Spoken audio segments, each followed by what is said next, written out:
Hello, my name is Dennis Orsey, and I'm a member of the SIU Law School class of 1979. I'm here at the law school today to participate in the filming of one of the 50th law school anniversary histories, if you will. And I want to tell a story about what happened during 1979, back when I was the SIU Law School Student Bar President. Back then, we didn't have this lovely building to have our classes in. We were in the three buildings across the street. One building served as the law library, one building served as the faculty offices, and then the third building served as our classroom space. Well, I remember at the start of our senior year in law school, Dean Hiram Lazar, for whom the law school is named, came to us in a gathering of the student body and explained to us that the last 2 years, the SIU had attempted to get funding through the state legislature for the new law school building. Unfortunately, the law school had been unsuccessful in obtaining that funding. As a result, the dean was talking to the student body about the fact that the ABA had indicated there was a strong possibility they were going to pull the accreditation of the law school if they didn't get the funding for the new law school building. So as part of the dean's presentation, he asked if anybody had any ideas or suggestions to please come down and visit with him. So after the presentation was made, I followed the dean down to his office and knocked on the door, and the dean said, "Mr. Orsey, what are you doing here?"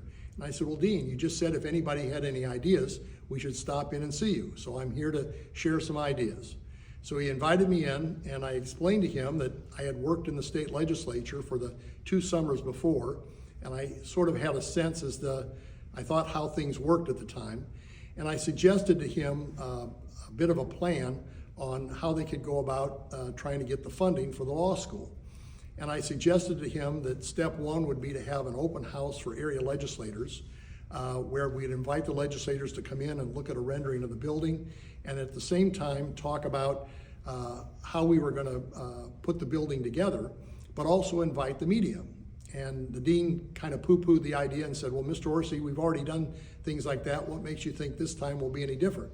I said, "Well, Dean, this time we're going to coordinate the invitations. We're going to invite the legislature to come in and tell them that the media is going to be here. And then we're going to invite the media in and tell them that the legislators are going to be here. And trust me, they'll show up." And they did. And we had kind of a big production, and there was another big write-up in the newspaper and on the TV stations trying to kick off the idea again about getting the funding for the law school. Then phase 2 was we were going to do a letter writing campaign to all of the legislators. And I reminded the dean that our student body was diverse. We had a number of students from all over the state of Illinois. And I had learned one lesson in the legislature, and that is this. When you talk about a specific piece of legislation for a specific area of the state, most of the legislators have no interest in what's going on, for example, in Carbondale, Illinois. But if you find a legislator who has a constituent who has an interest in a project, they'll read a letter or they'll follow up on a phone call or a message, and if all things created equal, they'll have a tendency to say yes and support some legislation if it's going to help a constituent of theirs. So we orchestrated a letter writing campaign through our Student Bar Association, and all the students wrote letters to the area legislators, both in the House and the Senate. And then phase 3 was we flew to Springfield, first time I had ever been on a state plane, but it was myself, Dean Lazar, at the time Professor Ed Kianka was the faculty representative, and he came along. And then we had a former state representative by the name of Clyde Choate, who had at that time become the lobbyist for SIU.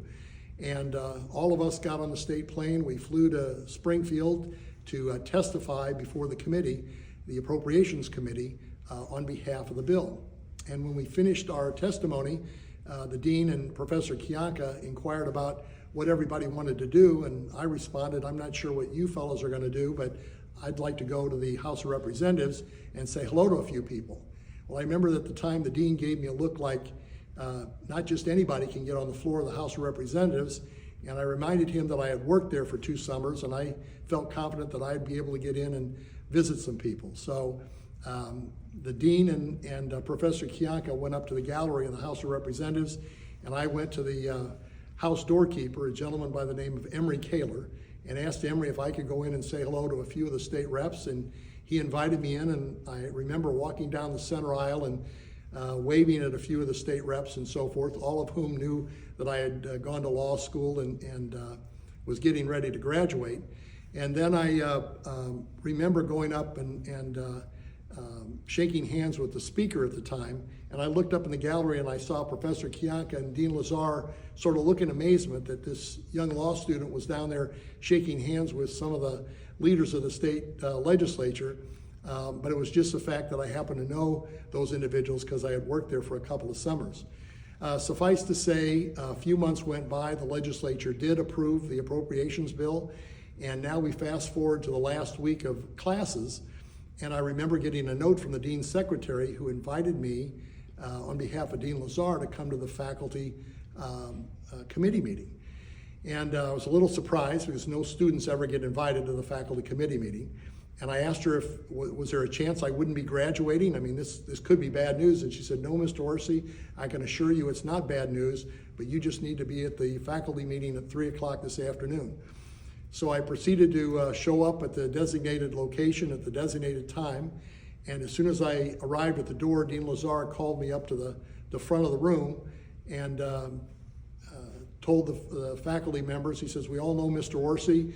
He'll be graduating soon, but I just wanted all of you to know that Mr. Orsey deserves a round of applause for his hard work and efforts in assisting us in getting the appropriations bill passed through the legislature, and I just wanted to recognize him in front of the faculty, to which there was a standing ovation by the SIU faculty at the time, which was very nice to see. And after which I left the meeting, and we had a few more days to get ready for finals. So back then we all had our special spot where we would go to study in the law library, and my classmates knew where I studied. And we were in a room with the stacks along the side, and they took out one of the little side notes on the side stack that identify what books are there, and they put in a little note that said the Dennis J. Orsey Memorial Stacks. And when I saw my classmates, I asked them, what's this all about? They said, well, look, we know they're never going to name the law building after you. They're probably going to name that after Dean Lazar. But we thought you deserved some sort of special recognition, so we put your name up on the stacks as a little recognition for what you did. So that's pretty much the end of the story, but it's fun to come back all these years later and see this beautiful building. I've been back here many times for various moot court competitions and ceremonies and events. I also had the good fortune, by the way, of not just being the student bar president of the law school back in 1979, but I've been very active in my career with the Illinois State Bar Association. And in 2020, 2021, I served as the 144th president of the Illinois State Bar Association. So from SIU bar president to to Illinois State Bar Association president, I think that's a real accomplishment and something that all of our SIU students should strive for. I'm only the second SIU graduate to be a president of the Illinois State Bar Association, the other being Tim Eaton, also from one of the earlier classes. So with that, thank you.